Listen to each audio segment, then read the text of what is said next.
Speaking of too damn weak, a school here in Sydney, Clarke College, a parent of a child who's in this school has complained that his kid and the other kids at the school are being filled with pro-voice to Parliament propaganda. Now, we've got some excerpts here from the assignment that was given to these kids.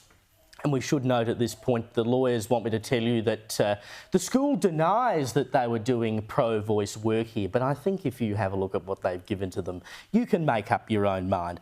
So the first bit they start with, you're going to answer two inquiry questions. What is the voice to Parliament? Why should First Nations voices be considered an essential part of Australian democracy and literature? You know, that's reasonably defensible. But then you move on to the second part, which is about aliens. Now, I don't know, we've seen all this stuff about the balloons in the last few weeks, but they're saying basically, imagine aliens have invaded Earth and they've taken over and you've been subjugated, you're the second-class race, basically. They ask the question, would it be just for the aliens to allow humans to have a say in the creation of the laws that will govern, quote, have power and control over their lives? If that is not a leading question suggesting that, you know, we must have the voice in order to allow Aboriginal people to be involved in the creation of the laws in this country, never mind the fact there are 11 Aboriginal people in federal parliament. I mean, come on.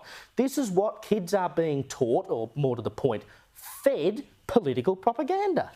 It's not even a good example. I mean, aliens and humans, you know, non-Indigenous and Indigenous people are actually the same species.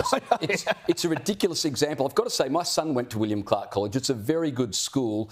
But well, this is clearly typical. not, James. No, this is typical of all schools now. This is not just in Well, it's not bad, a good school, is everywhere. it? It is not a good school. Why would you say that? And as we've discussed previously, this is not about getting votes for the voice. If it were, it would almost kind of be more excusable. No, this is pure indoctrination for the sake of indoctrination. Oh, these people are so badly done by, therefore they should be given special rights, special privileges. You are the oppressors. We are the oppressors. My point is, this is not an isolated instance. This is happening at schools all over the place now. This is the culture we're in. This is not an isolated incident. Yeah, and I think the point is that, you know, they don't just come out and say to the kids, you must support the voice. They do it in an underhanded way. They just very surreptitiously feed it to them in, you know, leading questions like that, which suggest that you should think a certain way about something without telling them that's actually how they should think. Because that's how the school can then come away and say, oh, well, we're not telling the kids how to think about the voice, we're just inferring it. We're not pushing the voice, we're just presenting one side of the argument, but completely neutrally.